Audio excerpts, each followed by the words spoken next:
Hello and welcome to Sassy as Fuck. I'm John McGreevy and I'm not joined by my co-host Alex Radford today. He's too busy to grace us with his company, but I am joined by a brilliant guest, George Federico, founder of Stack Against, who create high-converting comparison pages for SaaS. Federico, how's it going? Doing well. It's a shame that Alex is not here. I think he's the better half of this podcast, if I can say. But I don't know. We like for the audience to hear. We rescheduled this conversation a couple of times, and it was already.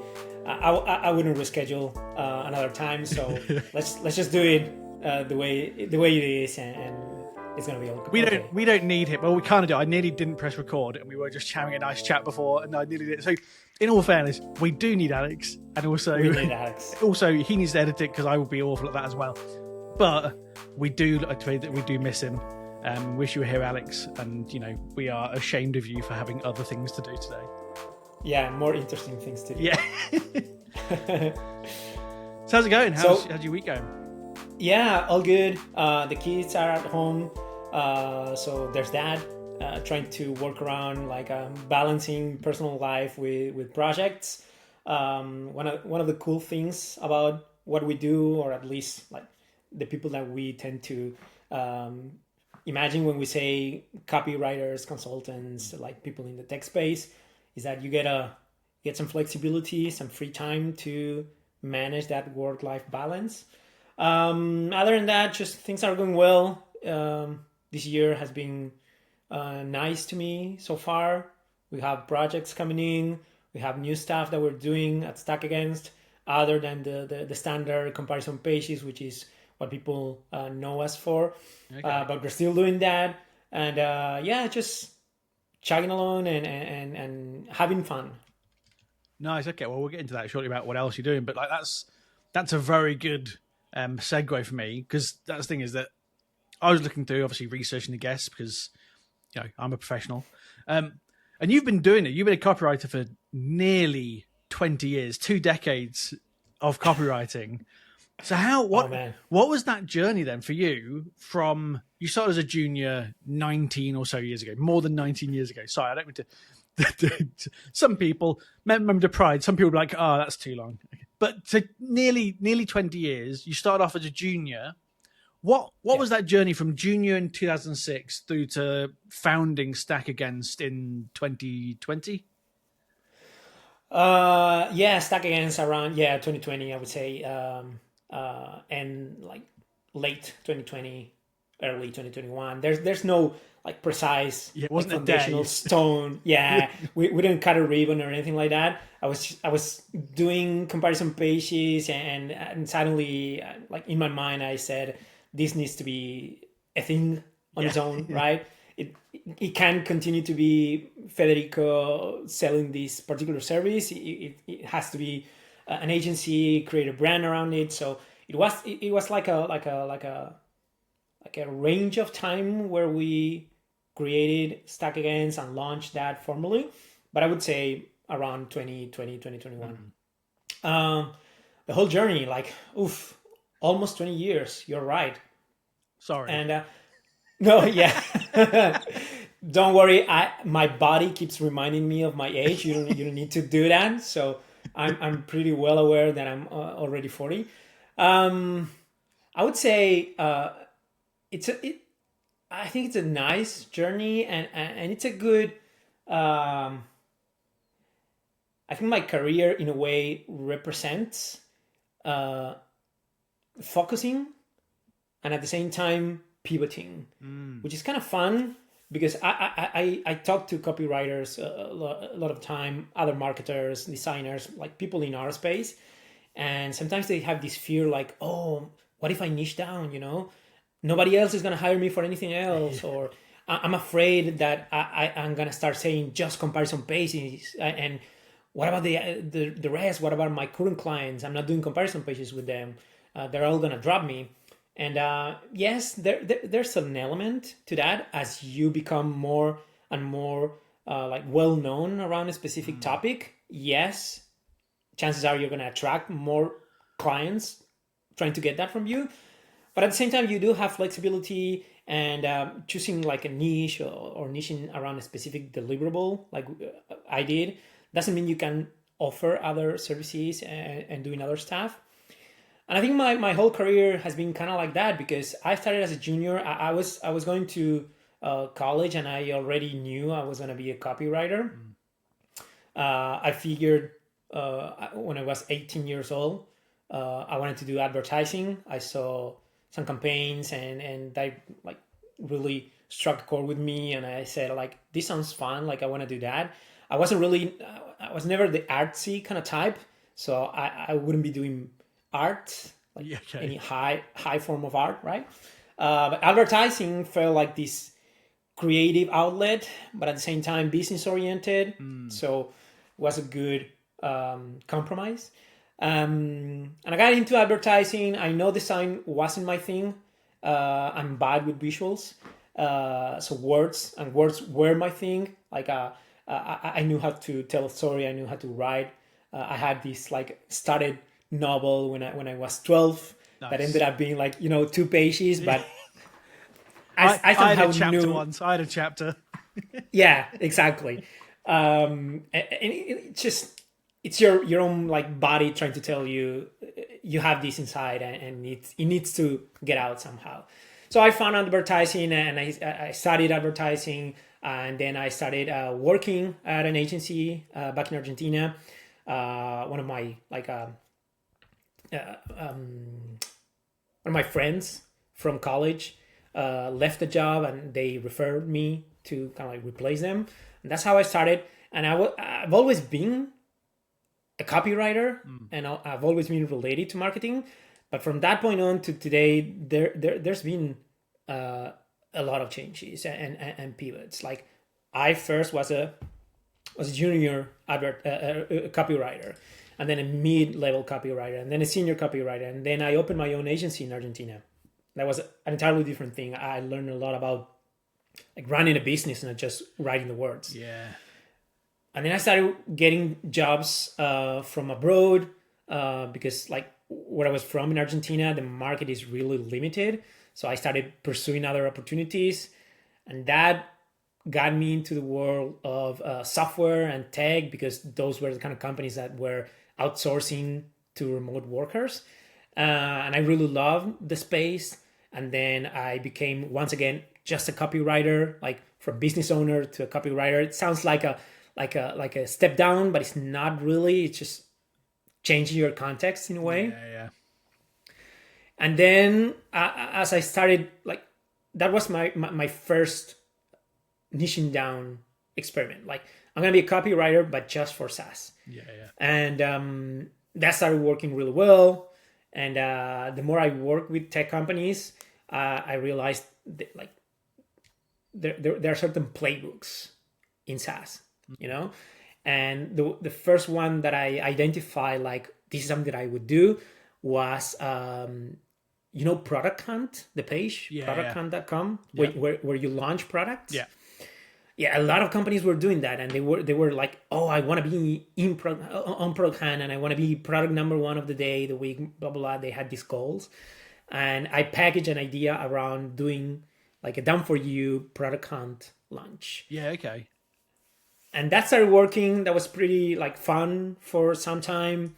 And I was still doing broader copywriting projects. I was still taking clients for other kinds of copy projects, because people like they were still referring work to me, and I was still like showing my face around in certain places. But then I also had this idea, and people started knowing me for that, and they wanted those kind of launches. And then that stopped working. I got bored of that pretty quick. It felt kind of gimmicky at some point. Yeah, okay. Yeah, like you're trying to game the system with the upvotes and whatever. Yeah, it no longer becomes about the copy and the psychology. It's more just about, what are the tips and tricks that people use to get ahead of the game. Yeah, exactly. And it became this kind of like a growth hack idea. Yeah. And the concept of a growth hack was pretty strong when I started like dipping my toes into software and SaaS. But it was very, I like at the beginning I was like, oh, growth hacks, this sounds so cool, I want to do more of these, right? I even did an interview for a company, a guy that was 18 years old, and they were already on track to making $1 billion. Like, this was like a genius kid, you know. Yeah. And I interviewed. I was really new to the space, and I just went, I want to do this, and I went for an interview, and that I absolutely bombed that interview. They were asking me questions I had no idea how, like, and I felt like, okay, cool, growth hacks sounds cool, but I'm gonna stay in my lane for a little while. I'm gonna learn more about this before I try to, like, I was, fake it till you make it. Yeah. I was faking it too much at that point. Yeah, you can only go so far. Yeah, it wasn't credible. I didn't make it. And what was I saying? Oh yeah, this idea of growth hacks. Like, I was really interested about that, but the more time I spent doing the work, the concept of a growth hack becomes like this again, this gimmick. Like, it feels like this is gonna change the trajectory of a business, but it's actually not true. Like, a business is a combination of so many different things, and that single growth hack doesn't exist. Like, you have all of these stories about Dropbox and referring somebody to get more storage for your account. That's the growth hack, and that's what made Dropbox the company that they are today. And while I do understand the story behind that idea, we both know it's not just that, right? Yeah. And also, if everyone tries the same hacks, they don't work anyway, Yeah, because they they don't inherently work anymore. you can't have, because everyone else after that does the same trick. There's no point. Yeah, exactly. So, and that was kind of like my realization at some point. This idea of a growth hacking product hunt worked for a little while, but it was just a little while. Why? Because everybody was trying to do the same. So now you're competing against 1,000 different products at the same time instead of 10, which was easier to beat 10 probably. And then also the people behind Product Hunt, they realized a lot of marketers were trying to game the system, right? And they started putting like these fail safes around, like, how do you launch a product? So it wasn't easy anymore to become number one of the day, right? And I was doing these things for a while, and they stopped working, and I didn't feel comfortable anymore saying, oh, I'm gonna launch for you on Product Hunt, but then the results, I can't guarantee results, so I stopped doing that, went back to being like a more generalist copywriter. And then I found comparison pages again by chance, just by doing different projects with different companies. And I got excited again about this idea. Feels like it can be packaged around like a thing, right? Yeah. And like both times, that was like the gut feeling that I had. Sometimes people ask me, how did you know you had to niche down? How did you pick, why comparison pages? And it is kind of hard to explain in a way, but you get this feeling of, I could build a business just around this idea. I could get enough business, enough clients coming to me just wanting this idea, and I could sell it as at a price point that can be sustainable and scalable, and I'm gonna have fun doing it. And if all of those questions are like a yes, then you have your niche down idea. Yeah. I started doing comparison pages, and the rest is history, as they say. Yeah, I think that's a great lesson. Because I think that you take the same kind of approach as me, where you're experimenting all the time, try different things, test things out. Because I think you're right about, because same thing, I've talked to lots of copywriters, and some get very nervous about, well, if I say I'm an email copywriter, I won't get blogs. You go, well, firstly, not necessarily. A lot of people will still hire you just because they know you're a good writer. But secondly, that's fine. You can change it again in a month. If you try it and you don't like it, you can just change it. It doesn't. I think we in our heads imagine that other people care more about our LinkedIn headline than other people do. And they don't. We care about it because we know it. People don't. People just look and go, oh, I thought they did email, they do blogs, cool. And that's it. They'll just, that's entire thing. So I think the idea of trying things, see how you feel, and like you say, see what clicks. Some things will click for a while, then they don't. Some things will change. But then, yeah, you find those things, and, you know, I've called myself all sorts since I started 4 years ago. I've called myself everything under the sun, an email strategist, a content something, or something like. I think it, you know, but a lot of the work has come to me, and it's not necessarily been that thing I'm even talking about at that time. But you just experiment, you try things out and see what feels right. For me, I'm focusing on positioning now, because that's the one thing I've spent in the last 4 years. I've not just enjoyed the most, I've been the best at, and got the knack for. And for you, comparison pages, that same thing of, like you say, you look at it and go, oh, this work. This is a business. This isn't just a thing I could offer. This is a business in its own right, a problem that needs to be solved. And also, most people aren't very good at solving it. And so when you know you can, you're in a great place, and that makes sense. So kind of moving to like that. So obviously that's how you got into comparison pages. From the point of view of a SaaS company, obviously you work primarily with SaaS. Yeah. Why are comparison pages so useful? What are the benefits of comparison pages for a SaaS? I think there are a bunch of benefits. I think why they are so useful, and probably why every SaaS company started like trying to run this playbook for their own companies. I think it started because of the SEO element to it. Somebody growth hacked, you know, the SEO angle of it, and they realized people are searching for, I don't know, Asana alternatives or Asana versus Trello and these comparison-based keywords. And well, one of the big mantras of SEO is match the intent of the search. If somebody's searching for that kind of comparison, like tell me how these two products compare, let's give them a page that compares those two products, right? So pretty straightforward. We need a comparison page. That was probably how the first comparison page was created, right? I don't know. I don't know which one was the first, but I'm gonna assume that was the story behind it. So that on itself, it's a very useful approach. Yeah. You are putting a page that hopefully Google shows when somebody's searching for that specific keyword. So you're basically solving that search query for a user, with the added element that those kind of keywords are assumed to be bottom of the funnel. Yeah. We assume somebody's searching for those keywords when they're in that research stage before purchasing a product. And they want to know, okay, I'm between these two, Asana and Trello. Which one is the best for me, right? Which one is better? Which one is faster? Which one has the features that I need? Blah, blah, blah. So hopefully, if you manage to put that page in front of them when somebody's searching, and then the second level is if you manage to explain to them and persuade them that your product is a better fit for the challenges that they're facing today, then hopefully, again, they're going to choose you because they are ready to buy at that point.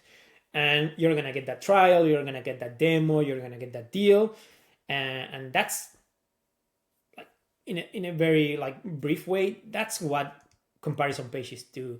Capture that hot demand. Yeah. You know, somebody is now actively looking for to complete a purchase, and you're intercepting them when they're ready to buy, which is why they are so valuable, even if they don't have a lot of traffic, because like compared to like a top of the funnel blog article, you're not going to get thousands of views on your comparison pages, but the ones that you get are going to be meaningful. Yeah. I think that's really good. I remember on our second episode of Sassy as Fuck, we talked to Polina Masson. She's a serial entrepreneur, and she's started all sorts of businesses. And I think since we talked to her about Creator Book, she's created like 3 more software. And she talked about the exact thing when she says when she starts a new business, a new SaaS, a new product, the first thing she does is comparison pages, because then all you get is qualified leads effectively, because the only people coming to those pages are people who are looking they know what problem they're trying to solve. They know probably what some of the main solutions are, especially in SaaS. Like you say, like if you're looking for a task manager, you already know about probably Todoist and Trello and Asana or whatever. Right. And so, but what you're doing is like, I'm one of those people that I will always, if I'm looking for a new project management tool, I will try and find every single project management tool that exists and compare them to the degree, to the point where I never pick one. But I'm the target market there, because I will put in, Asana versus, and then just see what pages come up. And especially kind of what I like is another one is comparison pages. You do that if you have, say your product is looking around for a whiteboard project management tool. It's called Whiteboard.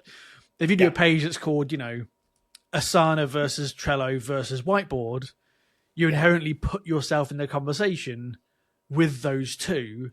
And so people search for Asana versus Trello, they see that one and go, oh, what's this Whiteboard tool? Let me have a look at that one as well. And it's a really quite clever and quite, like you say, it's a hack, but it's also just quite basic psychology as well. It's, if you just talk about yourself in the same context as those bigger tools, if someone's on that page, they're going to see you as an equivalent tool. And it's just a really smart thing. And it's always, I think it's quite easy is not the word. It's quite a good thing to get out of the way earlier on when you're building your SaaS, because you can start doing that and building some authority early on, whereas it can be a lot harder with just like blog posts about your new features and stuff like that, because no one's searching for that. Exactly. And nobody knows you.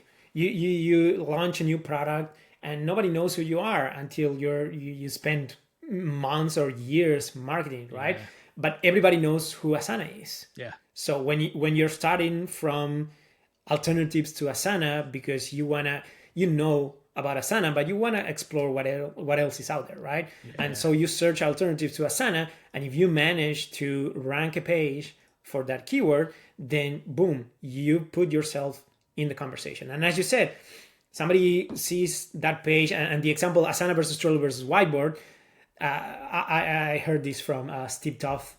He calls that the piggyback strategy. So you're piggybacking on the brand awareness of Asana versus Trello. Somebody searching Asana versus Trello, they have no idea you exist. And then suddenly, because you managed to rank that page for that specific keyword, like you said, you put yourself in that conversation and nobody's going to hesitate. They're going to, of course, they might be more critical with you because they haven't heard your name before.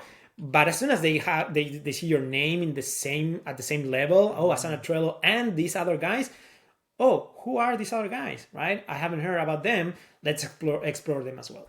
Yeah, I think it's a very they're very useful pages that do a lot. Like say, SEO was initially how they kind of were seen, but they are just such a powerful page that I know that like some people I think still don't quite understand the benefit, but the people that do, you can tell because they double down. I think people after they've launched a few comparison pages tend to then launch another 20 because they're like, oh, I see. Let's do more of that then. Yeah, exactly. And the example that you gave, every time I launch a new product, the first thing I do is comparison pages. They double down on that because they've seen the comparison pages work. They know it's like a shortcut way to deals that are going to be faster to close, easier to close. Like you know this stat. I think it's at every point, at any point, around 3% of the market is in buying mode, right? Yeah. And the rest, 97%, are not gonna buy from you right now, no matter what kind of advertising you put in front of them. Yeah.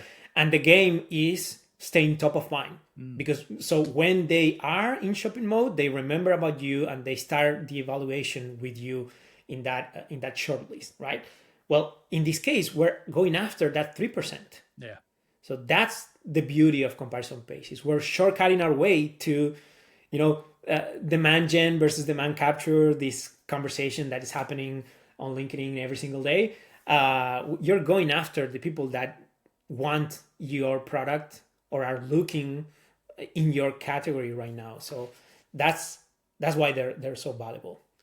Yeah, I know that's a really important point. I think, like you said, that 3% is that a way of looking at it is often that you you mentioned before the power of one person looking at your comparison page. That's probably worth hundreds of people seeing an ad that they didn't expect in, because they, like you said, the chances of them looking for that, trying to solve that problem in that moment are probably slim. The chances of them taking the time to look at your ad and not scroll past, even slimmer. So you're actively targeting people who are trying to buy and want to buy and probably have a budget of some sort, especially if it's a B2B SaaS. So you've got, the moment you've got anyone looking at your page, you've got an active audience who actually wants to listen. Well, my question though is, so this is deliberately a little bit provocative, I guess. Oh. So obviously you, as an agency, Stack Against, you create comparison pages for people. Why would somebody hire you rather than like asking ChatGPT to churn out, 20 comparison pages? I know you love AI, so I don't know how to answer this question without offending your perspective on AI. Let's see. I thought you were going to ask me why wouldn't they hire like a generalist copywriter. I don't get the question around why not use AI a lot. At least not yet. I know we're going to continue to get that question more and more. I think I was hesitant, and I was kind of like, I'm never going to use AI when all this craze started happening. A few months after that, I started playing with the tool, and now I kind of like, I use AI and pretty often, if I may say so. But I tried that approach. I tried myself. Like, if I can cut my research time, like from, I don't know, sometimes we spend 20 hours on research to 15 minutes, why not, right? I asked myself that question, or at least don't give me the perfect report that I share with clients, but at least help me get started, right? So I tried the laziest approach with the AI and the more complex and nuanced approach. And the laziest is, and I've seen this prompt online, and I even copy pasted like these AI gurus, and it's basically you prompt the AI, where at the final stage of our evaluation to purchasing a project management tool, we're looking at Asana and Trello and Whiteboard. Please give me the differences based on 1, 2, 3. Like, you include your selection criteria in a way. And you put that into ChatGPT or your AI of choice, and supposedly you're gonna get like this. Oh, you see the light, and suddenly you don't need to do any more research. And the reality is that the output of that is absolute crap. It's absolute crap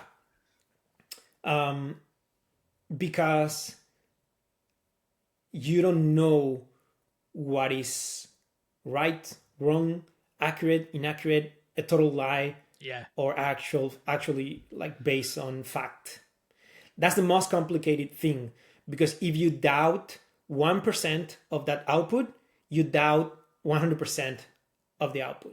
Because you have to go out and double check everything again, or at least that's what I would do, because I'm a service provider and I can't give a client something that is not like that I can absolutely say, yes, we've checked this. And I still get it wrong sometimes, even if we turn every stone, and I might still find something that is not entirely accurate, or that I can't really validate it with 100% accuracy.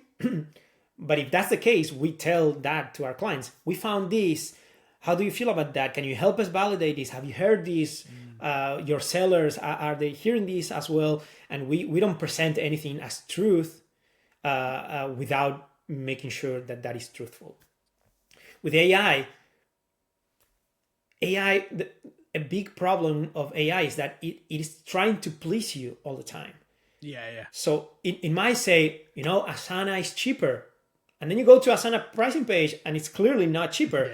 And then you go, hey, Claude, Asana is not cheaper. I just found these pricing points for them. Why did you say they were cheaper? And you know what the response is going to be. Oops, I got it wrong. Sorry, you're actually right. They're not cheaper.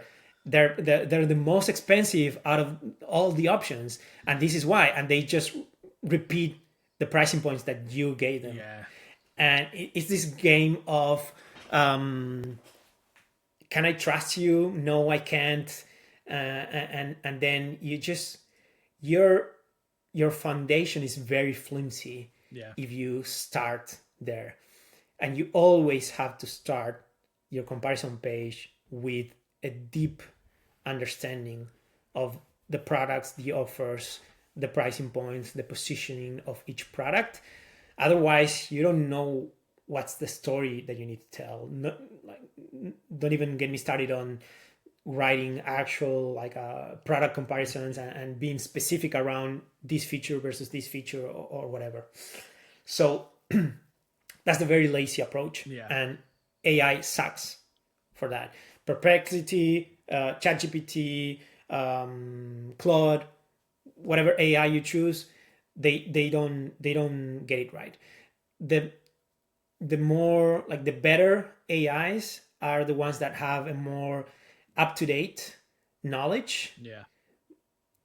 But at the same time, the only knowledge that they can see or acquire is what is publicly available on the marketing websites of these companies, or maybe like a third-party resource. Like maybe the AI is gonna some AIs can do this now. They go on G2, they read reviews for these products, and they give you like a summary. Yeah. So those might be a little bit more useful in understanding certain ideas, but you can't really trust that the output that you're getting is truthful. And then even if it's truthful, it becomes very vague. It's very, and I've seen this even when doing this manually. Like I would analyze G2 reviews and then find patterns and find like what a lot of people are saying about these products. And the reality is that a lot of people complain about the same things on reviews. It's always customer support, pricing, blah, blah, blah. So you end up with these very vague ideas that you can't really use for comparison basis, because you can't lean on, oh, we have better customer support on every single comparison. You might mention customer support, but if that's your one differentiation stance, then it's not really compelling. Yeah. Right? But what AI does is that, oh, these guys are easier to use, and these guys are also easy to use.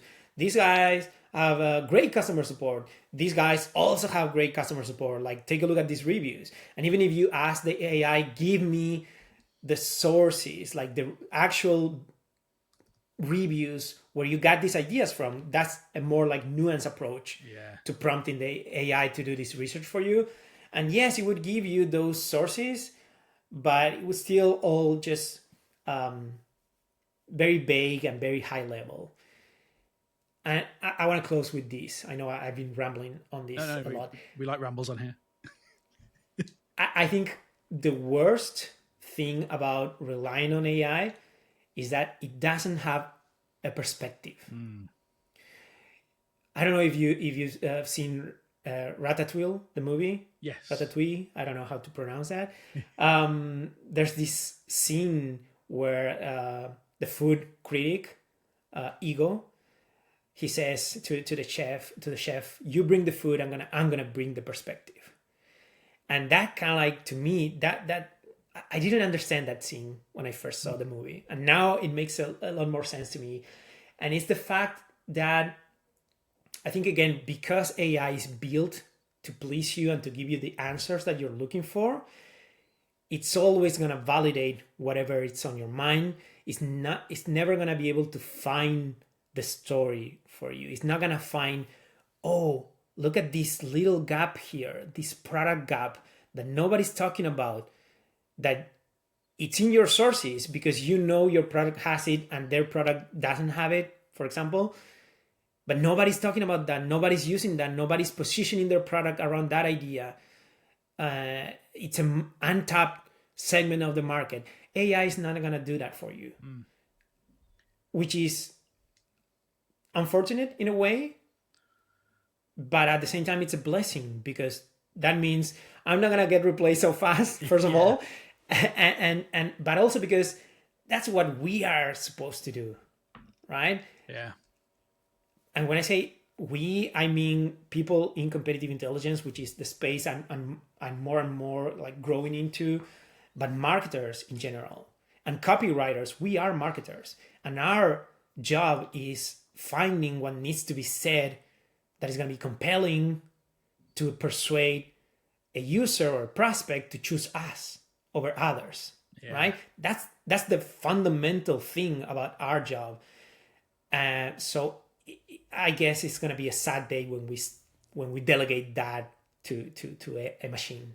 Yeah, I think that's a really good. I think perspective is exactly right. I think that for a lot of positioning work I do, a lot of it is voice of customer research, whether it's interviewing customers, whether it's review mining, and so a lot of the same we look at. And I think the thing that stands out the most is that there's just those moments, and you have the same thing when you're looking at reviews and stuff, is that you'll see a sentence or see a quote and you'll go, oh, that's it. That's the thing. That's Yeah, a headline right there.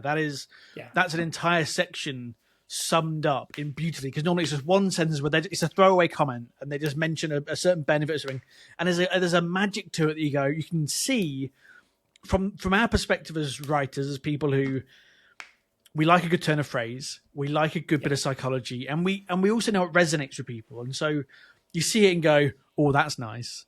But yeah. You get those goosebumps, and yeah, you can see it and it jumps out of you. It's like, oh, that person's just done my job for me right there, because that yeah, is perfectly written. And a computer can't do that because that's instinct. And a computer doesn't have instincts; they have biases, and biases can be part of instinct. But largely speaking, those are the bits. And so you're right. The idea of perspective, the idea of actually kind of understanding which bits will resonate more, which bits are more important, is a judgment call on your part as a writer. And like you said before, the accuracy is a huge factor, because yeah, I think that's the biggest problem, is that a comparison page is inherently supposed to be authoritative, and the moment something's incorrect, you're irrelevant because you come across as a yes, liar. You come across as, oh, you're just saying that to make you look better, but actually, like you say, but you're saying that this is cheaper, but this is actually cheaper, and so yeah, that's a good point. I do that. Yeah, I think I'm getting a bit of a reputation for someone who hates and shits on AI. I think it's got its place. I think it can be useful for especially analyzing some data, but I think there's some people think it can solve every problem, and it no, really, really can't. So going on to the no. human aspect of it, then you've obviously your thing. What is your process for creating comparison pages? So when a client comes to you and you start work, what is that process from that chat to here are your comparison pages?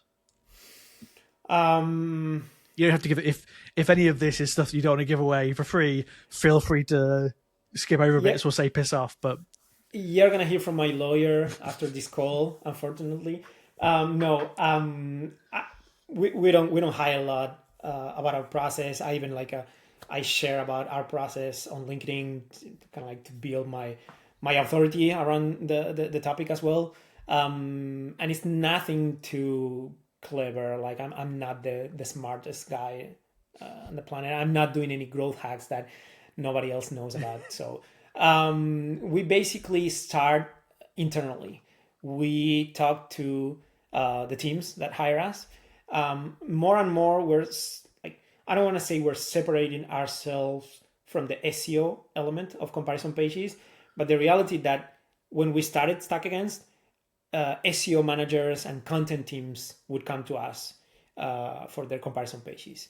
The more we grow in the space, the more we're talking to product marketing teams yeah, rather than content or SEO.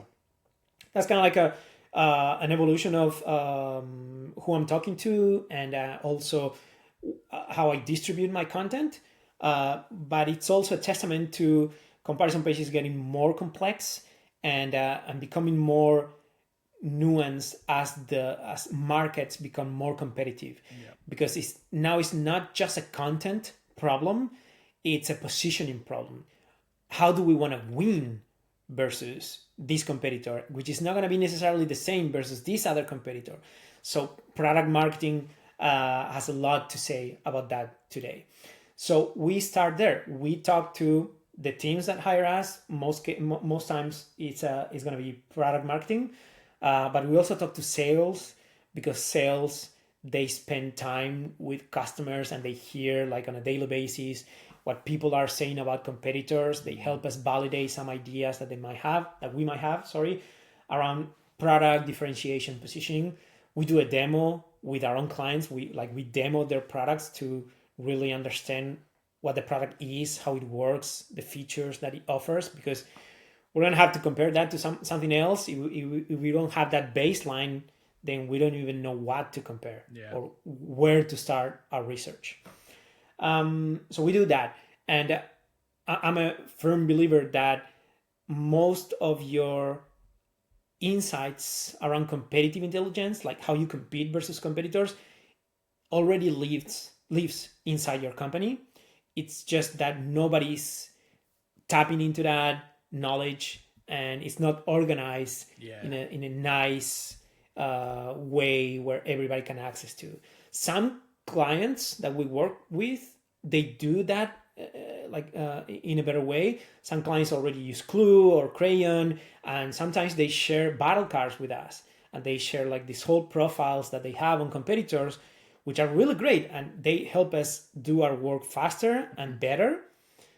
But the second stage is we do our own research, and then we start validating that. Yeah. We grab everything that sounds like a claim from those initial conversations. We put that into a document, and we start validating those claims. Like somebody says, like from product marketing, they might say, oh, we have, I don't know, we are 97% accurate versus them, and they are 83.5%, right? And we love that, because those very accurate claims, they help us when doing comparisons. But then we go out and we challenge that, and we try to validate that idea. Is this true? Yes. If it's true, it's accurate. Is it those percentages that the client told us? Maybe the competitor had some breakthroughs around that topic, so maybe now they're both 97%, or maybe the competitor is even higher now. I don't know. Things change super fast in software. So we go out, validate all of that, and then on top of what we heard from the client, we put a lot of new stuff into our research. We grab every single publicly available asset that we can put our hands on. Like, for example, if the client has a YouTube library of demo videos, we're going to go through that.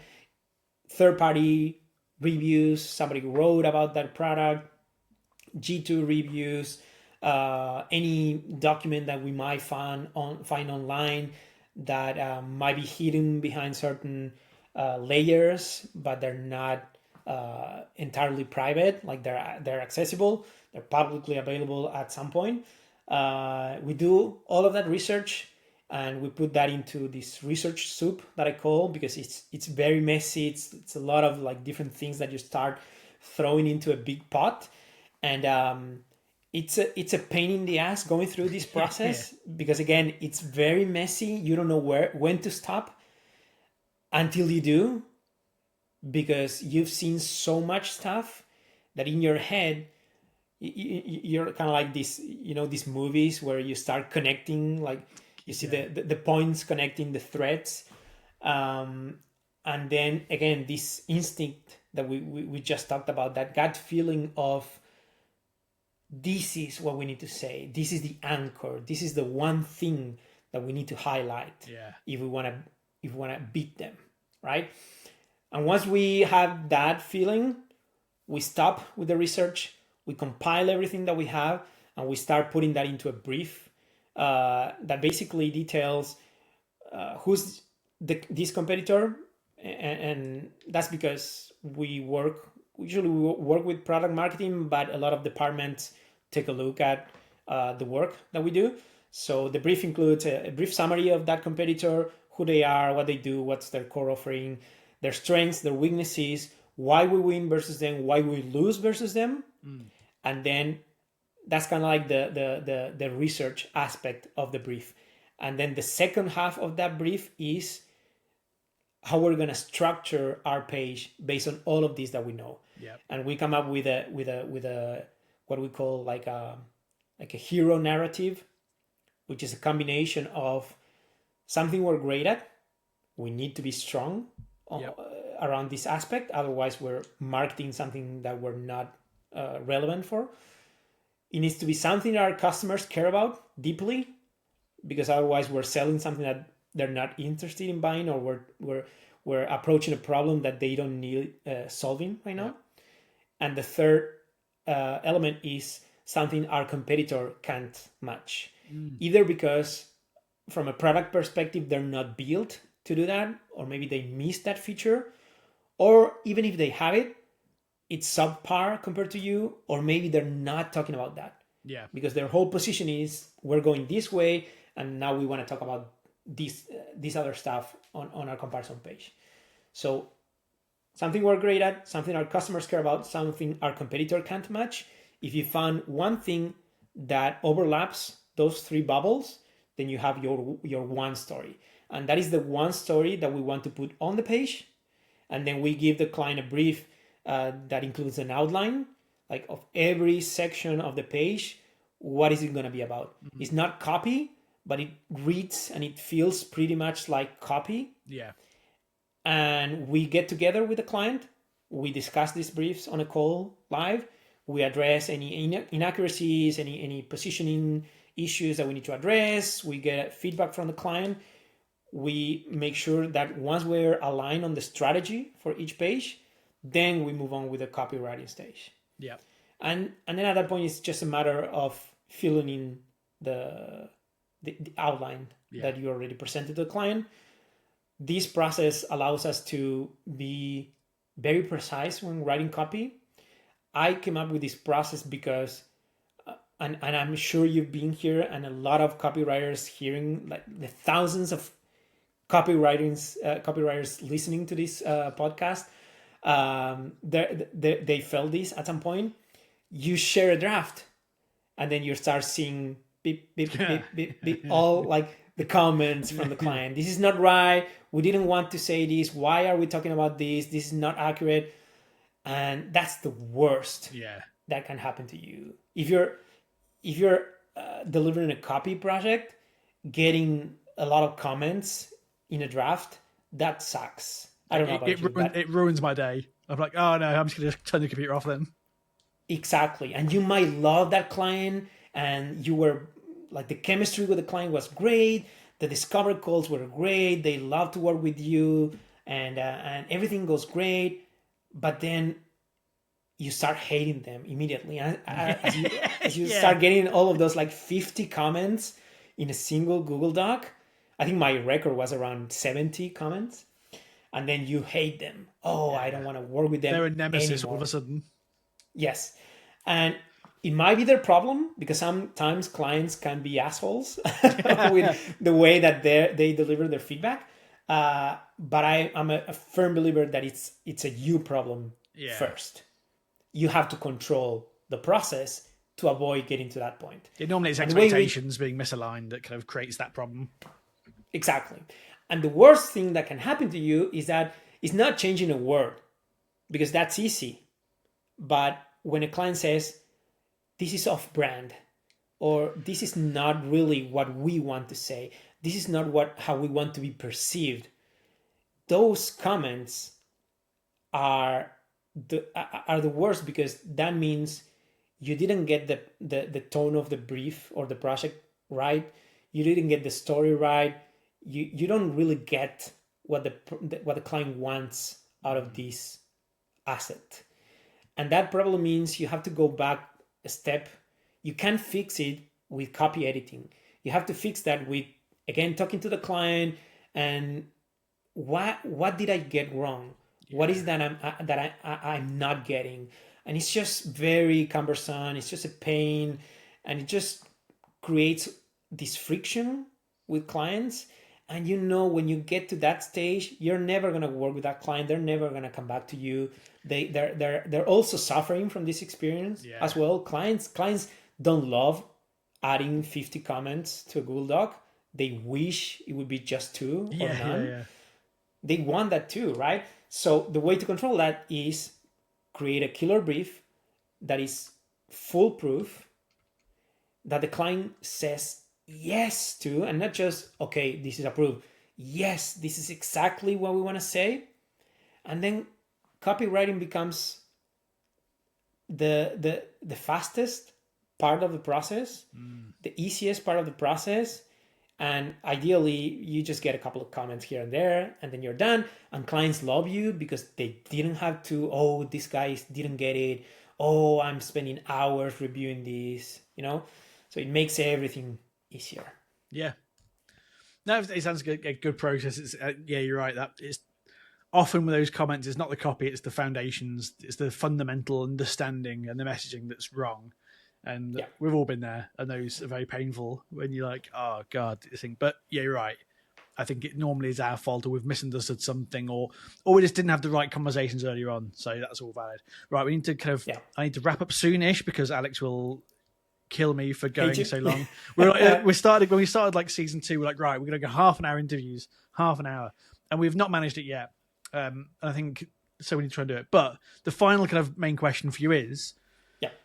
obviously, the recommendation for most SaaS is hire Stack Against. That's that. You know, if you need comparison pages, good comparison pages, just go to you guys, hire you. You'll do a great job. But what advice would you have for like people, either indie hackers or solo developers who are creating a new SaaS? They don't have a budget. They can't afford to hire you. What would be your advice for like getting comparison pages on their page and kind of make a start there themselves? Something that they can do themselves. Good question. And it might be that they kind of can't, but no, I think they can. But I think if you're launching a product, you have to know about your competition. Yeah. Hopefully, you know about your competition, because otherwise, you're just going blind into a space that you know nothing about, and that's gonna be hurtful. Yeah. Probably, you're not gonna get the results you expect. If you're serious about this, then I'm sure you know about your competition. And most of the times, people launch a product because of the competition.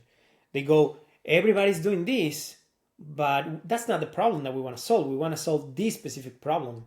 Or maybe everybody's doing or solving the problem this way. I don't know, the fast way. We don't do it. We don't want to do it fast. We want to do it compliant. I don't know. I'm just thinking of examples off the top of my head. Or maybe there's a new technology that you can leverage. Everybody's doing this like this. We are adding AI, which cuts down the process to whatever, right? Yeah. So ideally, you're coming into that space with a competitive angle. And if that's the case, I would say, first of all, validate that, which for most founders, that comes organically because they talk to customers, they talk to people in the space, and they hear these stories. They continuously hear these stories. But if not, if you have to, or if you're choosing to sit down and write in comparison pages, maybe take some time to talk to a few people and explain the overall idea. And I want to write a comparison page that basically says this. They're the fast way, we're the slow way, but compliant. Do you think that resonates? Is that true? Like, have you heard like everybody else being fast and nobody else taking care about this little side of the equation that we deal with? And just validate that idea. And then don't worry yourself too much with the super long, super detailed comparison table, where you have to maybe spend a lot of hours finding every single feature that they have and how that compares to your product. That's not necessary. That might be interesting at some point, but if you have limited time, limited resources right now, focus on the big story. Why does your product exist? What is it that it's trying to solve in a different way compared to every other alternative out there? And just tell that story and do it with grace. You don't have to bash competitors. You can even acknowledge them. You can say, these guys are great. We're just building something slightly different, which is this, right? And just put that out there and see how that goes. And it doesn't have to be a full-on comparison page. You can even like put it on LinkedIn, whatever the channel you use to promote your stuff.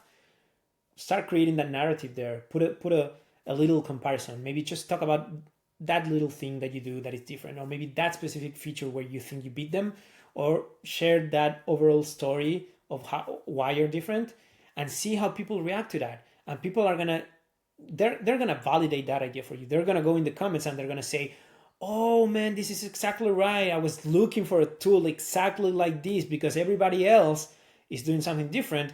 Love it. How do I buy it? Right? Yeah. And if you keep getting that enthusiasm from people, that means you're on the right track. Turn that into a comparison page, launch that, see how that goes. Nice. And if not, start digging around more, start fine tuning what your angle is versus competitors, and try again until it feels like a solid story that people do react to. Nice. No, I like that. I like the idea of taking a bit more of a wide angle lens rather than going too deep into the minutiae. Start off wide angle, and then you'll see where you can go in on. And also it means that you start building up, and then when you can afford to then bring someone else in, you can then go into those weeds a bit more and go focus in. No, that's smart. I like the idea of that. It means that it's more achievable in less time without having to go through, quite the same process that would take them all the time. Great. Thank you very much. Sorry, carry on. And you don't have to have 20 comparison pages off the gate. You can do just 1, 2, 3, and that's it. Yeah. Just if you know the space, you're gonna know your top competitors and who to go after. Focus on that and don't try to build the whole playbook from the start. You can't go after 20 competitors at once because you're too busy building a software. Exactly. Yeah. Cool. Well, thank you so much, Federico, for coming on. The final question is, where can people find and follow you?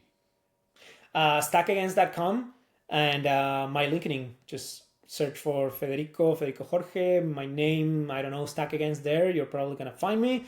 And I'm mostly like spending time there if it's social media. Thank you very much for highlighting that. I realized I mispronounced your name for the entire interview. So that's nice. We'll go back and just edit out your bit just so I don't sound wrong. It's funny. Yeah. I'll just cut out that and go, I was right the whole time. Let AI solve it. Yeah. Edit it with AI. Vibe editing. That's what we do today. Yeah. Right. Thanks a lot for coming on. It's been great. It's been a great insight. Thank you very much. Thank you. Cheers. Thank you for having me.